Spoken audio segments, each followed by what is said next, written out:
अलीकडच्या काळात दिवसेंदिवस वाढत चाललेले तापमान हे धोकादायक असून हे तापमान असेच वाढत राहिल्यास भविष्यात पृथ्वीवरील मानवाचे अस्तित्व धोक्यात येईल। त्यासाठी वृक्ष जगवणे आवश्यक असून वृक्ष जगले तरच आपण जगू असे प्रतिपादन प्रजापिता ब्रह्मकुमारी ईश्वरीय विद्यालय मुख्य ओम शांती शाखा हिवरखेडच्या संचालिका रश्मी दीदी यांनी केले।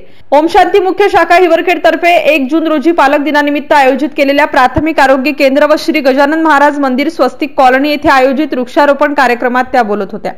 ओम शांती मुख्य शाखा हिवरखेड तर्फे दरवर्षी जून महिन्यात वृक्षारोपण केले जाते व ते वृक्ष देखभालीसाठी दत्तक दिले जातात।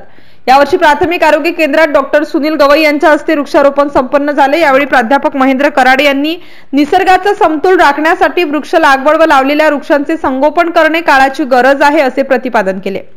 या कार्यक्रमासाठी पत्रकार बाळासाहेब नेरकर, केशव कोरडे, देविदास फोपसे, गजानन पिंजरकर, विलास झगडे, सौ पिंजरकर, देविदास इखार, भूषण रौंदळे, कृष्णा नाठे यांच्यासह ग्रामस्थ प्रामुख्याने उपस्थित होते। MCN न्यूज मराठी करिता बाळासाहेब नेरकर, हिवरखेड।